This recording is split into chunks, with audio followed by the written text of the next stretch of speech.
성경 하나님 말씀은 마태복음 21장 1절부터 22절, 좀 길지만 말씀 자체에 큰 은혜가 있음을 믿고 함께 교도하기를 원합니다. 그들이 예루살렘에 가까이 가서 감람산 벳박에 이르렀을 때 예수께서 두 제자를 보내시며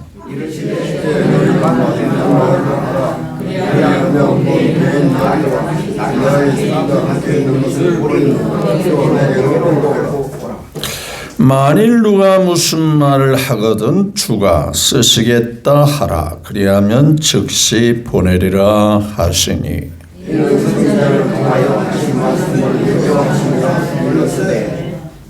시온 딸에게 이르기를 내 왕이 내게 임하나니 그는 겸손하여 낙이 곧 멍에 매는 짐승의 새끼를 탓도다 하라 하였느니라.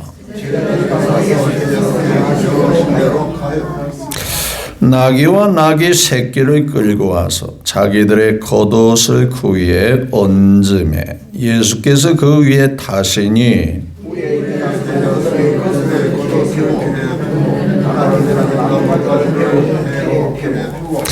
앞에서 가고 뒤에서 따르는 무리가 소리 높여 이르되 호산나 다윗의 자손이여 찬송하리로다. 주의 이름으로 오시는 이여 가장 높은 곳에서 호산나 하더라.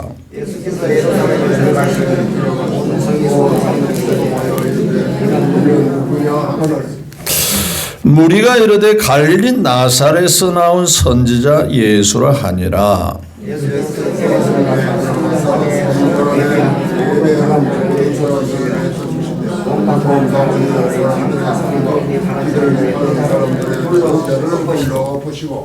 그들에게 이르시되 기록된 바 내 집은 기도하는 집이라 일컬음을 받으리라 하였거든 너희는 강도의 소굴을 만드는도다 하시니라.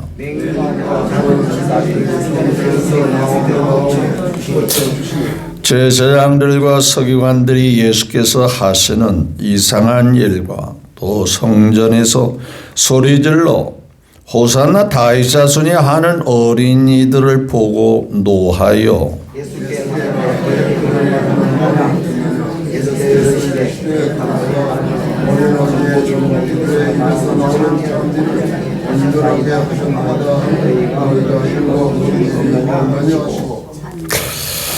그들을 떠나 성 밖으로 베다니에 가서 거기서 유하시니라. 길가에서 한 무화과 나무를 보시고 그리로 가사 잎사귀밖에 아무것도 찾지 못하시고 나무에게 이르시되 이제부터 영원토록 네가 열매를 맺지 못하리라 하시니 무화과 나무가 곧 마른지라.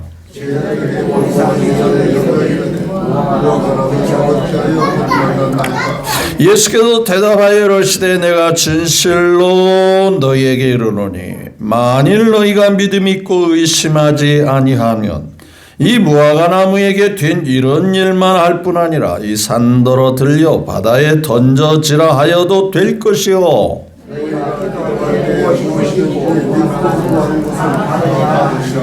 아멘. 네. 1절부터 22절 조금 긴 말씀이었습니다만은 오늘 은혜의 말씀이기에 함께 교독했습니다. 이 말씀을 통해서 예수님을 실망시킨 사람들이라 하는 주제로 함께 잠시 동안 은혜를 나누고자 합니다. 먼저 우리 예배를 받으시기를 그토록 원하신 하나님께 우리의 마음과 뜻을 몽땅 드려 영광을 올려드립니다. 또한 여러분들에게 복 주시기를 원하시는 하나님, 내 안식일을 거룩히 지키라. 내가 내게 잘 되게 하고 복을 주리라 하신 것 같이 오늘 주님을 사모하고 주께 나와 예배하는 한 분 한 분 위에 그분의 은혜와 사랑이 또다시 머리끝부터 발끝까지 또 여러분들에게 관련된 가정과 생활과 환경과 모든 삶에 복이 넘치게 되시기를 주의 이름으로 축복합니다. 내 옆에 사람과 함께 인사 나눴으면 좋겠어요. 예수님의 이름으로 존경하고 사랑하고 축복합니다. 한번 네, 성경은 내가 남을 낮게 여기라 라는 말씀이 있죠. 나보다 남을 낮게 여겨라. 낮추라 그런 얘기가 아니라 더 귀하게 여겨라. 그래서 우리가 상대방에게 예를 갖춰서 인사를 드리는 것이 지극히 당연하다 그런 얘기죠. 자, 지난 주일날은 하나님을 알되 대충 알고 대충 신앙생활 하라가 아니죠. 힘써 여호와를 알라라는 말씀으로 함께 드렸습니다. 이스라엘 백성들이 왜 격기를 나가고 그토록 고통을 당하고 이방 나라에게 짓밟힘을 당하고 뿔뿔이 흩어지는 비운의 역사를 갖게 되었는가? 하나님을 제대로 모르니까 하나님을 제대로 섬기지를 못했던 거예요. 그래서 이스라엘 구약을 읽어봐 보면 여러분들이 하나님이라도 이건 아닌데 라는 생각이 들 정도로 이스라엘 민족의 역사를 보면 해도 너무하다라는 그런 생각이 들 정도였거든요. 만일 우리가 하나님이라도 그런 사람들에게 복을 주실 수 있을까 할 정도로 너무나도 실망이 컸었던 거예요. 그 이유는 하나님을 알되 똑바로 몰라서 그런 거예요. 그래서 하나님을 알기를 위해서 힘써 알아라 라는 말씀을 드린 거예요. 예수도 알기 원하네 크고도 넓은 은혜와 대속해 주신 사랑을 뭐라 했어요? 간절히 알기. 왜? 그래야만 우리의 믿음이 견고함 속에 사는. 알면요. 그 가치를 알고 그 귀함을 알면은요. 절대 그분 관계에서 소홀히 할 수가 없어요. 사람은요. 어떤 삶을 살아가면서 철저히 계산적이고 생각 속에 사는 거예요.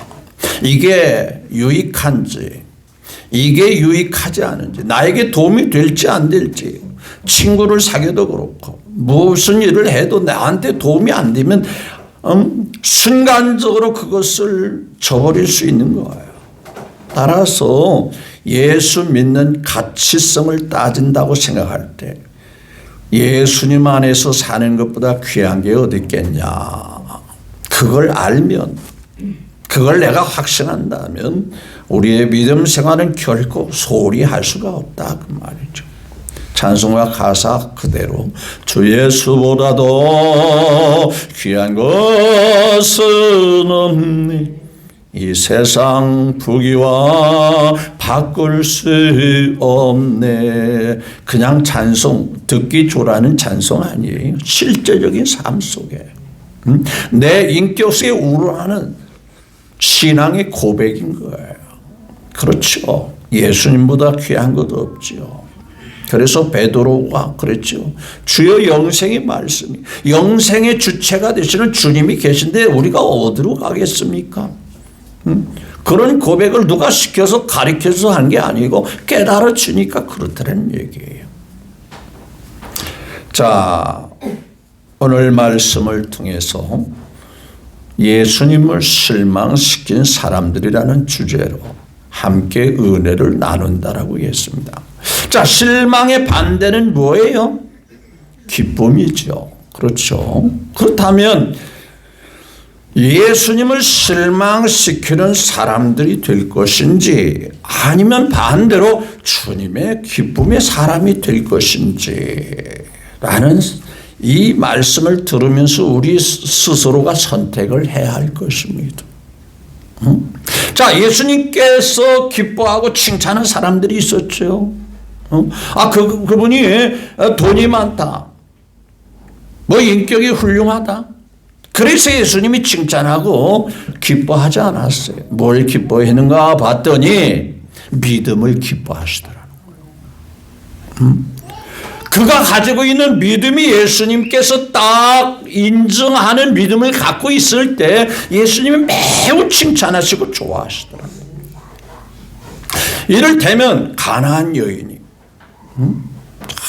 정말 그 어린 딸을 고침받기 위해서 그렇게 왔을 때 비록 그 여인은 가나안 여인이지만 이방 여인이지만 이스라엘 백성 유대인이 아닌 이방 여인이지만 주님이 칭찬하시고 그렇죠? 무슨 칭찬, 뭘 고백했기에, 뭐 어떤 믿음을 보여줬기에 그러겠어요. 야, 자녀의 떡을 취하여 개에게 주는 것이 옳으냐? 라고 말했을 때 그 여인은 아니, 사람을 그렇게 변박을 주면 어떻게 합니까? 나도 자존심이 있고 나도 인격이 있는데 말이에요. 그렇게 생각할 듯도 한데 여인은 뭐라고 말합니까? 주여 옳습니다. 맞습니다. 맞아요. 그런데 개들도 뭐라고 그랬어요? 주인의 상에서 떨어지는 부스러기로 먹지 않습니까? 이 말은 내가 개 같은 소리를 들어도 주님의 은혜의 부스러기라도 주시기만 한다면 내가 기쁨으로 감사함으로 받아들이겠습니다. 대단한 고백이죠. 여러분, 단순한 그 말의 고백이 아니고요, 그 마음에서 자신을 낮추고 주님이 하는 말씀을 그대로 받아들이는 게 맞아요. 우리는 이방 민족으로서 하나님 모르고 우상 숭배에 살았던 그런 개 같은 민족 같은 사람들인데 이런 나에게도 부스러기 은혜라도 주시면 좋겠습니다 라고 말합니다. 그러니까 주님이 칭찬하셨어요. 내 믿음대로 될저다. 그러니까 그 어린 딸이 그 순간에 다 치료되고 죽을 병에서 낫게 되고 해결되어지고 그렇지 않아요? 또 다른 백부장의 믿음을 주님이 칭찬하시잖아요. 주여, 우리 집에 오실 필요조차 없습니다. 주여 그저 말씀만 하시면 그대로 해결될 줄로 믿습니다. 주님이 바쁘시고 많은 사람들을 상대해야 되는데 구태여 내 하인을 고쳐주기 위해서 바쁜 거로 우리 집에 오실 필요가 없고요. 주님 전능하시잖아요. 주님 위대하시잖아요. 그죠? 말씀 한마디만 주십시오. 그렇죠? 아니 그거 네가 어떻게 알았냐? 내가요 군대에 속한 하나의 장교인데 별로 지위도 높지도 않아요. 백부장이니까 100명의 부하를 거느리는 그저 우리나라 군대 편성상 중대장급 정도 됩니다. 그러니까 중대장 되니까 그 위에는 대대장이 있고 연대장이 있고 그 위에 뭐 사단장이 있고 그렇지 않겠어요? 그런데 중대장에는 그 위에 높은 사람이 있는 게 아니라 자기 밑에도 있단 말이에요. 밑에는 누구예요? 소대장이 있고 분대장이 있고 그러잖아요. 근데 가만히 삶 속에 살펴보니까 자신도 윗사람의 말에 자기도 움직일 수밖에 없더라고요. 위의 명령을 거역할 수가 없고 거절할 수가 없는 거예요. 뿐만 아니라 자신이 말할 때 밑에 부하들도 자기 말을 권위를 가지고 그대로 따르고 그대로 순종하고 하더라는 거예요. 그래 주님이 전능하신 분이신데 말씀하시면 안 이루어질 게 뭐가 있겠어요? 주여 말씀만 하시옵소서. 평소에 그렇게 믿었기 까닭에 내 믿음이 크도다 라면서 주님에게 기쁨이 되었습니다. 주님의 마음을 정말 기쁘게 해드렸어요. 믿음이 있는 자를 기뻐하시. 우리 평안교회 있는 모두는 믿음을 가지고 사는 분들이기 까닭에 주님의 기쁨이 되신 줄로 믿습니다. 나 주님의 기쁨 되기 원하네. 내 마음을 새롭게 하소서. 새 부대가 되게 하여 주사 주님의 빛 비추게 하소서. 내가 원하는 한 가지. 뒤에서 좀 따라서 해봐요. 주님의 기쁨이 되는 것 내가 원하는 한 가지. 주님의 되는 것. 내가 원하는 한 가지가 돈 많이 벌어 출세하는 거죠. 그죠? 지금 그렇게 찬성한 거 아니에요? 누구의 기쁨이 되자? 주님의 기쁨이 되자. 주님 마음에 들어서 내 마음에 합당한 자다. 하나님이 다윗 왕을 만났을 때 내 마음에 합한 자다. 이 말은 내 마음과 일치가 되는, 내 마음에 쏙 드는 그런 자다. 그러면서 그런 다윗을 통해서 내 뜻을 다 이루어 주겠다. 다 이루어 가겠도록 그를 쓰고 그를 축복하고 그를 통해서 하나님의 뜻이 이루어지겠다.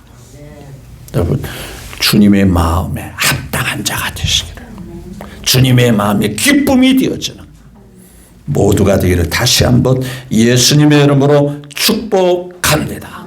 그럼 오늘 성경에 있는 사람들 보면 정말 주님을 기쁘게 해야 할 사람들임에도 불구하고, 자, 지금 예수님께서 예루살렘에 올라갑니다. 뭐 예수님께서 예루살렘에 올라간 적이 한두 번이 아니었어요. 그런데 오늘 올라가는 이 장면은 색다른 예루살렘의 방문이요, 올라가는 길이었습니다. 왜 색다르냐? 왜 중요한 예루살렘에 올라가는 길이었느냐 하면, 마지막 이 땅에 오신 목적을 이루기 위해서 십자가를 지시기 위해서 예루살렘에 올라가는 마지막에 예루살렘에 올라가는 길인 거예요. 세상 말로 하면 클라이막스 같이 절정의 마지막 방문이 되는 거예요. 그 성경을 이루기 위해서 나귀를 타고 올라가는 거예요. 자, 사람들이 너도 나도 그 예수님을 환영하기 위해서 호산나 다윗의 자손이 하고 찬송을 합니다. 어떻게 생각하면 어떤 귀빈 VIP 손님이 올 때 거리에서 연도에서 사람들이 나와서 퍼레이드를 벌이잖아요. 차가 쭉 지나가면 카퍼레이드에 사람들이 환영하고 박수도 치고 손을 흔들기도 하고, 어떤 사람은 옷을 벗어주기도 하고. 지금 이 장면을 그대로 보여주고 있어요. 자, 8절 9절 한번 같이 볼까요? 시작. 무리의 대다수는 그들의 겉옷을 길에 펴고 다른 이들은 나뭇가지에 피를 펴고 앞에서 가고 뒤에서 따르는 무리가 소리 높여 이르되 호산나 다윗의 자손이여. 뭐라 했죠? 자, 이 장면이 정말 보기 좋은 장면일까요? 보기 싫은 장면일까요? 굉장히 보기 좋은 장면. 그렇죠? 예수님이 나귀를 타고 이제 예루살렘 한복판으로 가실 때 사람들이 나뭇가지를 길에 그 당시에는 카페트가 없잖아요. 나뭇가지로 환영을 한다는 의미에서, 그리고 이브리는 막 찬양을 하는 거예요. 이 장면은요, 요한계시를 보면 하나님 보좌 주변에서 천군 만마들이 하나님께 막 찬양하는 모습을 그대로 연상해 보이는 거예요. 정말 멋있고 아름다운 장면.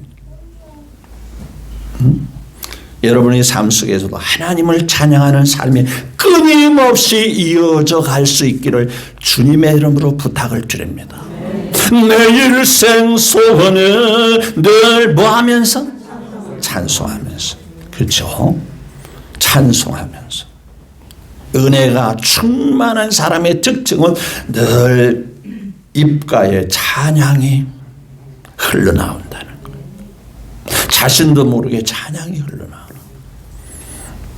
요즘은 트롯 가수들의 대중화가 돼가지고 노래 잘하는 분들 많이 있다고 그러더라고요. 나는 요즘 안 모르고 그러는데 전에 임영웅이 할 때 조금 봤는데, 그걸 통해서 요즘 막 이 방송국마다 트롯 가수들을 선발하는 그런 프로그램이 많다고 그러는데, 그러다 보니까 우리 평안교회 식구들은 안 그러겠지만은 나도 트롯 가수들 가. 나도 좀 노래 좀 한번 노래방에 가서 열심히 해가지고 좀 한번 오디션 보고 한번 거기 가서 한번 출연해볼까? 아니요. 내 인생 소원은 뭐예요? 그렇게 세상 노래 잘 부른다고 생각하면 찬양 가수로 데뷔하십시오. 복음 가수로. 그럼 우리 평안교회도 찬양 가수 출신이 하나 나오는 거예요. 기대해 보면. 은혜가 충만한 사람의 특징은 입가에 찬양이 흘러나오죠. 호산나 다윗자도면서 그게 천국의 분위기예요. 천국의 분위기. 요한계시록 5장 쭉 보세요. 하나님 보좌 주변에서 선군 만마들이 하나님을 높이는 찬양에 그 장엄한 모습에 감탄할 정도가 돼요. 근데 말이죠, 이 찬양이 거짓부리 찬양이 되면 안 돼요. 제가 오늘 주제는 예수님을 실망시킨 사람들이라고 그랬어요. 자, 여기까지는 좋았어요. 주님을 맞이하는 찬양의 모습은 장엄하고 아름다웠습니다. 근데 그게 길게 못 갔어요. 채 일주일도 가기 전에 그 한 입으로 하나님의 호산나 다윗의 자손이 하면 찬양했던 그들의 입술이 어떻게 변한 줄 아세요? 저 예수를 뭐라고 한지 아세요? 십자가에 못 박아 죽이라고 고성치 고래고래 소리지는 바로 이 무리였습니다. 그 며칠도 지나가지 않은 상황에서 한 불과 4, 5일 지나간 상황에서 사람이 바뀌어요. 처음은 좋았습니다. 시작은 좋았습니다. 왜 이단이 되는 줄 아십니까? 왜 사입이 교주가 되는지 아십니까? 처음부터 잘못되면 누가 따르겠어요? 처음에는 너무 은혜스럽고 너무 아름다운 믿음도 충만하고 능력도 있고 정말 건전하게 보입니다. 그런데 시간이 지나면 변질되기 시작합니다. 바뀌어지기 시작합니다. 자기가 드러납니다. 자기가 교주가 됩니다. 자기가 예수님 자리에 딱 앉아가지고 모든 영광 자기가 하나님께 돌려 영광을 자기가 가로채는 거예요. 그래서 변질되는 거거든요. 우리 평안교회 식구 여러분들은 지금까지 간직한 믿음 앞으로도 변질되지 않고 내 마음은 정했어요. 변치 말게 하소서. 이 믿음을 쭉 가지고 살아가기를. 그렇게 좋았던 분위기가 한순간에 예수님을 실망시키면 되겠느냐는 거예요. 그렇죠? 며칠, 한 1년이 지나고 6개월이 지났다면 그런 대로 좀 이해가 될 때, 시간이 지났으니까 그럴 수도 있겠다. 그런데, 한 4, 5일밖에 안 지났는데도 그 입술로 예수님 죽여야 된다, 죽인다, 그 빌라도 앞에서 그렇게 고래고래 소리 지르고, 그게, 될 일이겠습니까? 그렇게 돼서야 되겠습니까? 여러분, 기독교 역사를 쭉 보면은요, 사회주의, 공산주의의 그 우두머리를 보면은요, 기독교 출신들이 대단히 많습니다. 그런데 그들이 그러한 권력을 가지고 제일 먼저 죽이고 제일 먼저 말살시킨 대상이 또한 기독교인이었어요.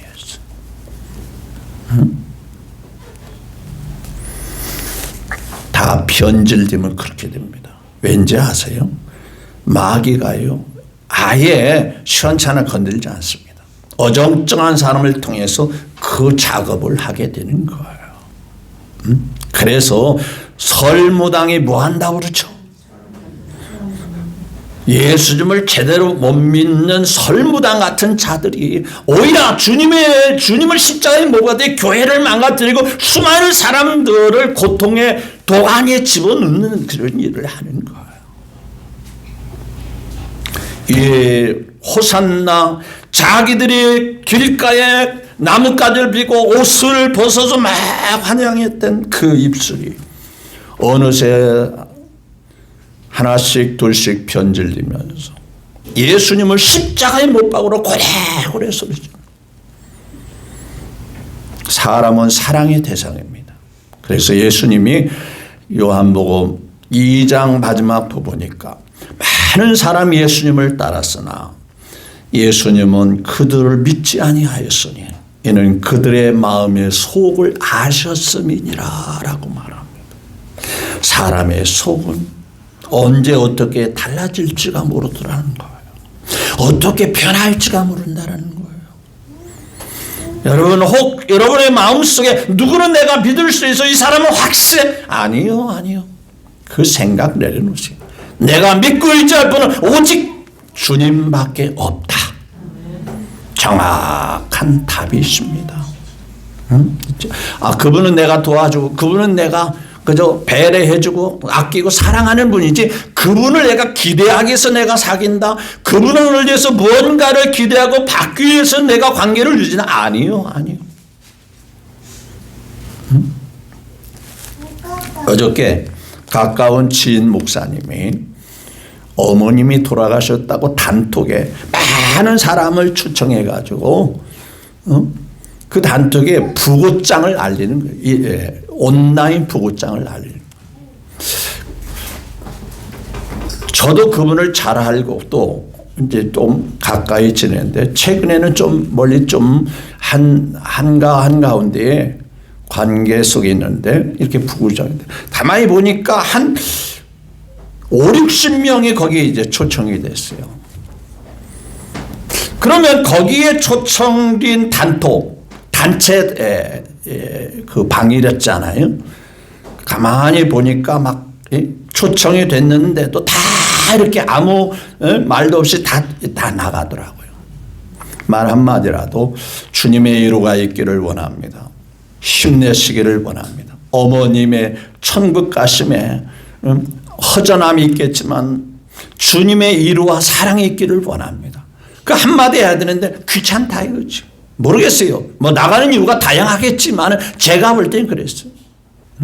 그러면 그분이 단톡에 초청할 정도면은 그래도 믿고 이 정도는, 이분 정도는 우리가 상당했을 때 관심을 가질 수 있지 않겠느냐 해서 거기 초청한 거라고 생각되지 않겠어요? 근데 다 이리저리 다 빠져나가더라고요. 그걸 보면서 확실히는 몰라도 사람은 믿음의 대상이 못 된다는 것을 다시 내 혼자 생각해 봤어요. 오로지 내가 믿고 의지할 대상은 주님밖에 없다. 믿었지만 아멘. 끝까지 내가 신뢰하고 믿고 따를 수 있는 분은 주밖에 없습니다. 다윗이 그럽니다. 주밖에 나의 사모할 자 없나이다. 주님만이 나의 반석이요, 주님만이 나의 산성이요, 주님만이 나의 유일한 소망입니다. 주밖에 기대할 게 없고 주밖에 믿을 분이 없습니다라고 고백합니다. 그게 그냥 우연히 고백한 말이겠어요? 삶 속에 우러나는 그런 고백이라는 말이에요. 두 번째 보니까 사람들이 보세요. 10절에 보니까 자 10절 11절을 봅니다. 시작. 예수께서 예루살렘에 들어가셨어요. 온 성이 뭐예요? 소동하였대. 이는 누구냐 하거든 무리가 이르되 갈릴리 나사렛에서 나온 선지자 예수라니라. 3년 6개월 동안에 얼마나 많은 능력과 권능을 보이십니까? 표적과 기사, 수많은 사람들이 예수님을 따라다니고 그랬죠.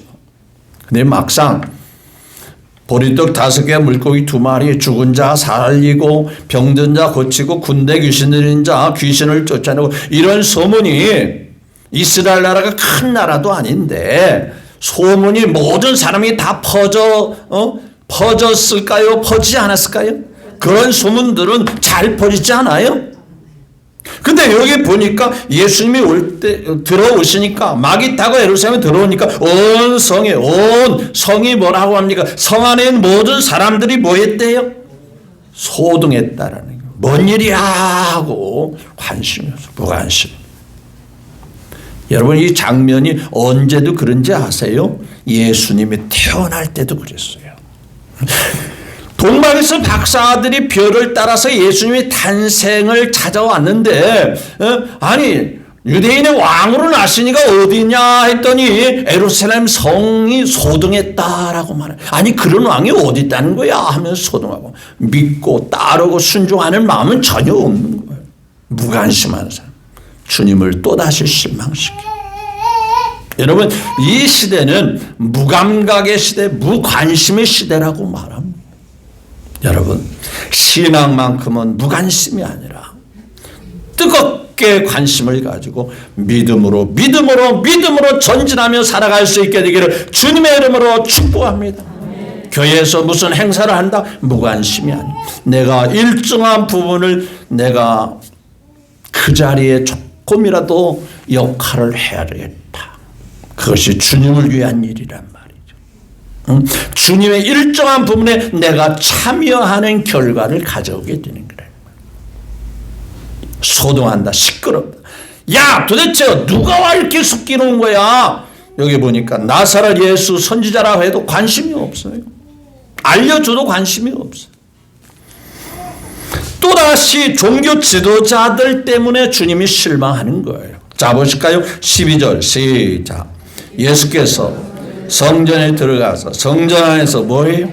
매매하는 모든 사람들을 내쫓으며 돈 바꾸는 사람들과 비둘기 파는 사람들의 의자를 뭐해요? 참 잘한다. 그래 내가 이제 십자가를 질 텐데 너희들이 성전 안에서 너무 예쁘게 잘하고 있다라고 하면 얼마나 좋은데 얼마나 주님이 화났으면 의자를 뭐했죠? 둘러보시고. 이게 보통 행동이 아니잖아요. 화났을 때 드러내는 행동 아니에요? 왜 주님을 화나게 하시느냐 그 말이에요. 그렇죠. 마지막 지금 십자가를 지기 위해서 며칠 남지 않은 그 순간에 왜 주님을 화나게 만드느냐. 자 그러면서 주님이 하신 말씀이에요. 13절 시작. 그들에게 이르시되 뭐라 했어요? 내 집은 기도한 자 일컬음을 받으라 하였거늘 너희는 뭘로 만들었대요? 그렇게 해서는 안 될 환경을 다 만들어 버렸더라 이거예요. 경건한 분위기 속에 하나님을 예배하고 기도하고 찬양하는 그 성전한 요즘으로 하는 교회 안을 분위기를 엉망진창으로 만들었더라. 하나님에 대해서는 안중에도 없고 인간 분위기, 세상적인 분위기, 시장 장마당 같은 분위기를 만들어 버렸더라. 거기에는 이권이 따릅니다. 거기에는 돈이 오고 가고 합니다. 강도의 소굴이라. 왜 그런지 아세요? 종교 지도자들과요, 여기에 돈 바꾸는 사람들, 비둘기 파는 사람들, 양 파는 사람들, 명분은 다 그럴싸해요. 왜 그러냐? 아니 거기 예루살렘의 절기를 지키기 위해서 먼 길을 오는 사람들에게 양을 팔아서 하나님께 예배 드리도록 편의를 제공하고 자기네 나라 자기 동네에서 쓰는 화폐가 우리가 중국에 가면 위안화로 바꿔야 되고 말레이시아 가면 무슨 돈으로 바꿔야 되고 베트남 가면 무슨 돈으로 또 바꿔야 되고 그러잖아요. 마찬가지로 하나님에게 헌금하기 위해서 돈을 바꿔줘야 된단 말이에요. 자기네들이 쓰는 돈하고 하나님의 성전에 드리는 돈하고 그 다르단 말이죠. 그러니까 환전을 한단 말이에요. 환전. 그런데 환전을 비슷하게 하면 누가 뭐라고 합니까? 야 편의를 제공하니까 잘하는구나. 그런데 폭리를 취하는 거예요. 폭리를. 환전한답시고 폭리를 취하고 양을 판답시고 아주 비싸게 팔고 사지 않으면 안 될 수밖에 없는. 그러니까 칼만 안 들었지 뭐가 된다예요? 아이고 잘하시네. 칼만 안 들었죠. 그 사람 죽이려고 작정한 사람같이 강도 같은 짓을 하고 있더라. 그러니까 얼마나 주님이 화가 나는, 얼마나 주님이 실망이 되겠어요. 종교 지도자들과 결정해서 교회는 돈벌이 장수도 아니고 돈의 유익을 위해서 하나님 앞에 나오는 게 아니에요. 오로지 하나님을 기쁘게 하고 하나님을 예배하는 것이에요. 마치요 이런 분위기를 연상해 볼 수 있어요. 한여름에 바닷가에 피서를 가잖아요. 피서를 가면 항상 언론에서 나오는 그 안 좋은 뉴스가 있어요. 피서를 갔더니 바닷가에 피서를 왔더니 무슨 요금이 극성이더라? 그 바가지가 뭐예요? 바가지로 돈 받으니까 바가지 요금이면 아주 폭리를 취하기 때문에 아주 피서가지고 기분을 아주 엉망으로 하고 왔다. 정당하게 값을 치르면 그렇게 기분이 나쁠 필요는 없죠. 오히려 편의를 제공하니 고마운 거죠. 그런데 여기서 막 10,000원 할 거 막 한 10만 원 받고 5만 원 받고 뭐 그런 사람 없겠지만은 그러면 막 굉장히 스트레스 받을 거 아니에요. 안 살 수 없는 상황이고 말이죠. 이 성전에서 지금 그런 일을 행함으로 인해서 주님이 마음을 실망시킨 거예요. 그래서 막 의자를 들어보시고 다른 성의 노건으로 채찍으로 다 내쫓으시고 그런 거예요. 그런가 하면은요, 자, 물론 무화과나무를 보십니다. 이건 이제 한마디로 이스라엘 백성 유대인들이 예수님을 실망시킨 결론을 결과적으로 쭉 표현했는데 19절에 보니까 길가에 뭐가 있어요? 무화과나무를 보시고 거리로 가서 길 잎사귀밖에 아무것도 찾지 못하고 남에게 이르되 이제부터 보라 했죠. 영원토록 네가 열매를 못하리라 하시니 무화과나무가 뭐라 했죠? 말라비더라. 그러니까 무화과나무에 뭘 바라보고 가신 거죠? 열매를. 그런데 열매가 있었으면 주님이 실망할까요? 실망하지 않을까요? 실망하지 않을 거예요. 그런데 무엇만 있고 무엇이 없어요? 잎은 무성한데 겉모습은 화려한데 뭐가 없대요? 열매. 그럼 예수님께서 아주 옹졸해 가지고 시장하시고 배고프니까 그 무화과나무에게 분풀이하고 핫풀이하고 그랬을까요? 이게요, 이스라엘 민족을 고스란히 보여주는 비유의 말씀입니다. 왜냐하면 이스라엘 백성, 이스라엘 나라를 상징하는 나무가 세 나무가 있습니다. 무화과나무, 포도나무, 감람나무 세 개. 이 세 가지가 전부 다 이 나무들의 특징은 뭐가 있어야 되는 거다? 열매가 있어야 돼, 열매. 근데 말이죠, 애시당초부터 잎이 무성했으면 기대를 안 했을 거예요. 그런데 잎은 뭐라 했죠? 무성하다. 잎사귀는 보여줬다 그 말이에요. 네, 여러분, 제가 늘 얘기하지만 무화과나무의 특징은요, 잎사귀가 있으면 반드시 뭣도 있어야 되는 게 마땅한지요? 열매가 있어요. 그게 무화과나무의 특징이에요. 잎이 나올 때 열매도 같이 나오는 게 무화과나무. 꽃이 없이 열매가 맺는다 해서 무화과입니다. 그러니까 잎이 있다면 반드시 열매가 있다. 이걸요, 우리식으로 바꿔서 표현한다면 예수 믿는 모양만 있으면 안 되고 예수 믿는 믿음이 있으면 삶으로도 열매를 보여줘야 한다. 이걸 설명하는 거예요. 저 사람은 교회는 다니는데 말이에요, 엉터리야 엉터리야. 뭐가 없다는 증거예요? 열매가 없다는 증거예요. 성령의 열매, 사랑과 희락과 화평과 오래 참음과 자비와 양성과 충성과 온유와 절제, 다 성령의 열매라고 말씀해요. 열매. 사랑도 있고 사랑도 희락이 있고 온유함도 있고 이렇게 열매가 쭉 있어야 되는데, 아니 저 사람은 교회 다니는 직분자 같은데 엉터리야 엉터리. 그게 뭐가 없다는 증거냐? 잎은 무성한데 교회 다니는 것은 확실한데 뭐가 없다는 거예요? 그래서 예수님 마음을 실망시켜야 되는 거예요.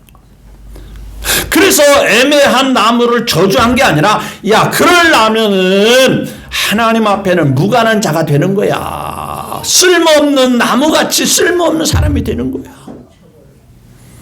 자, 이제 시간이 돼서 실망시킨 사람들이 있지만은 주님을 기쁘게 하는 장면도 여기서 나옵니다. 자, 보세요. 나귀가 매여 있어요. 자, 2절. 자, 3절을 한번 같이 볼까요? 시작. 2절, 3절. 이르시되 너희는 뭐예요? 맞은편 마을로 가라.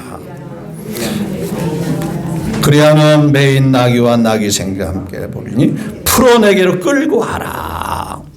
그 다음에 만일 주인이나 그 주변에 어떤 사람들이 뭐라고 하면? 무슨 말 하거든. 왜 끌고 가느냐? 왜 남이 거 끌고 가요? 막 분명히 그럴 거 아니에요. 멀쩡한 나귀를 끌고 가니까. 그러면 뭐가 하라? 주가 쓰시겠다. 그리하면 뭐 하리라? 이게 주님의 기쁨이 되는 겁니다. 여러분, 우리가 소유한 것 나름대로 여러분들이 주인이라고 생각하죠. 그렇죠? 근데 누군가가 그거 가져가겠다고 하면 뭔 소리요? 이거 내 건데. 그런 소리 안 하겠어요? 그런데 우리의 진짜 오리지널 주인이 계신다 이거예요. 누군지 아세요? 잘 아시죠? 우리의 주님께서 나의 모든 것의 주인이십니다. 그래서 나를 쓰신다면, 나의 시간을 쓰신다면, 나의 재능을 쓰신다면, 내게 갖고 있는 그 어떤 걸 쓰신다면 뭐라고 해야 돼요? 안 돼요. 그거 안 돼요. 절대 안 되죠. 내 건데 왜 그래요? 그래야 돼요. 주가 쓰시겠다면 주여 뭐라고 해야 돼요? 왜 대답을 안 하는 거예요? 그건 힘든 일인가? 나의 생명 드리니 주여 받아주소서. 손과 발을 드리니 주여 받아주소서. 나의 음성 드리니 주여 받아주소서. 누가 쓰시겠다면 이게 주님의 기쁨이 되는 길이에요. 내 재능을, 내 시간을, 내 보화를, 내 무엇을 주님이 쓰시겠다면 안 돼요. 안 돼요가 아니고 주여 그리 하십시오. 다락방을 쓰시게 할 때 주여 그렇게 하십시오. 나귀를 쓰시겠다고 하니까 주여 그렇게 하십시오. 주님이 뭐 하겠으면 그래요. 우리는 관리자인데 주님이 진짜 주인이 쓰시겠다면 당연히 그래야죠. 한번 따라하십시오. 당연히 주님이 쓰시겠다면 그리 하십시오. 안 하시는 분은 뭐요? 주님이 쓰시겠다면 주여 그리 하십시오. 그게 믿음이에요. 그게 기쁨이에요. 그러면요, 여러분 거 가져가서 주님이 쓰시고 여러분들을 곤란하게 하고 힘들게 할 것 같아요? 더 많은 것으로 채워주시고 더 많은 것으로 갚아주시고 더 많은 것으로 역사하실 줄 믿으시면 아멘. 그래서 우리 마음을 보시기를 원하시는 거예요. 몸을 쓰면 하나님은 그 몸을 더 건강하게 하실 것이 분명한 거예요. 물질을 쓰시겠다고 물질을 내놓으면 그래 네가 물질에 매여 있지 않구나. 그러니 내가 더 많이 줘도 너는 물질에 상관없이 여전히 나를 믿고 살아가겠구나 해서 더 많이 접어주시고 갚아주시는 거. 그게 주님의 역사인 거예요. 그래서 주라 그래야하면 후에 흔들어 넘치도록 도로 뭐라고 그랬죠? 안겨주겠다라고 말합니다. 이게 주님의 약속이에요. 자, 이제 말씀을 마칩니다. 실망시킨 사람들이 있는 반면에 주님을 기쁘게 해드리는 자들이 있더라는 거예요. 선택은 자유지만 여러분들이 스스로 해야 돼요. 따라서 이제는 실망시킨 사람들의 그 모습은 다 지워버리고 나 주님의 기쁨 되기 원하네요. 주님 마음에 합당한, 주님 마음에 합한 자, 이러한 믿음으로 살아오셨고 앞으로도 쭉 그렇게 살아갈 수 있게 되기를 주 예수님의 이름으로 축복합니다. 기도하겠습니다.